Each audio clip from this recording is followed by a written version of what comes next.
In this particular experiment, we will be studying the hydrogen spectrum. So this is a place where the hydrogen is filled. This is a discharge tube filled with hydrogen and which is connected to its own power supply out here, and it has got high tension power supply here. So the way to turn on the instrument is basically first make sure that the knob is kept to the minimum before you turn it on. Once you have verified that, you can turn on the apparatus and then increase the voltage till the discharge tube starts glowing. So you can see that it started glowing. Just to make it very clear, I'll turn off the other external power supply. So you can see that this is a hydrogen line which you are going to see out here. It is appearing to you as if it is flickering, basically because the rate at which the image is taken using the video is different from the normal rate. This is the reason why it appears to you as if it is getting discharged. But you will notice that the intensity of this line is very low. And in our case, this experiment is going to be conducted after keeping the spectrometer and the grating in the normal incidence position. That is something which I'll explain to you later.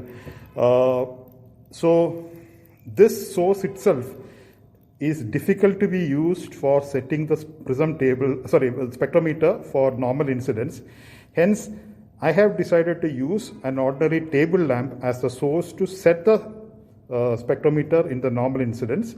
And once it is set in the normal incidence, the table lamp will be replaced by this hydrogen discharge tube to study the hydrogen spectrum. So the experimental setup to make it in the normal incidence is shown here.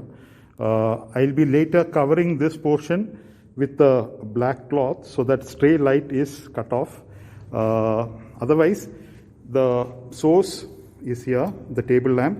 It is pointing to the collimator, and then you have the telescope and the collimator aligned in a straight line. So I'll first explain to you what we are going to do. First thing what we'll do is we'll take the direct reading of the slit, that is looking through the telescope.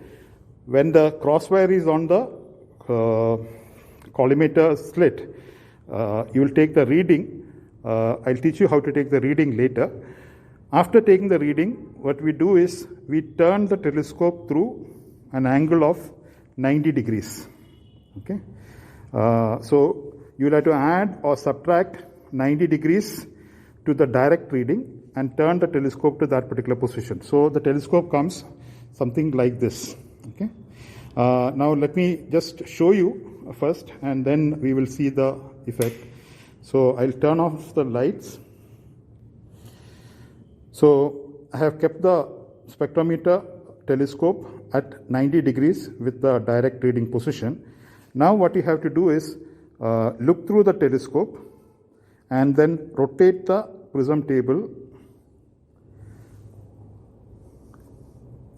I'm just releasing the lock mechanism, and then rotate the prism table such that you get a reflected image of the slit through the telescope.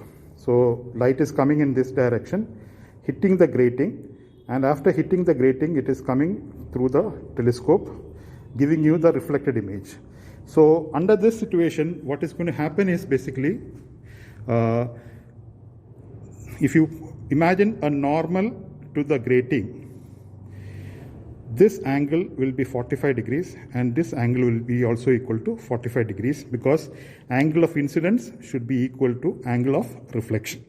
So the grating normal to the grating will be exactly making an angle of 45 degrees when you see the reflected light. Now what you have to do is take the reading once again and then rotate the prism table through 45 degrees as I am showing it to you. So when you rotate through 45 degrees exactly, the normal to the grating will be aligned in the direction of the collimator. This is basically called as normal incidence position. So that means the light parallel beam of light which is coming through the collimator strikes the grating exactly perpendicular to it, perpendicular to the grating. So that is the normal incident setting. Once you have set it, you are free to move the telescope back to its original position. So the grating will be exactly normal to the incident radiation.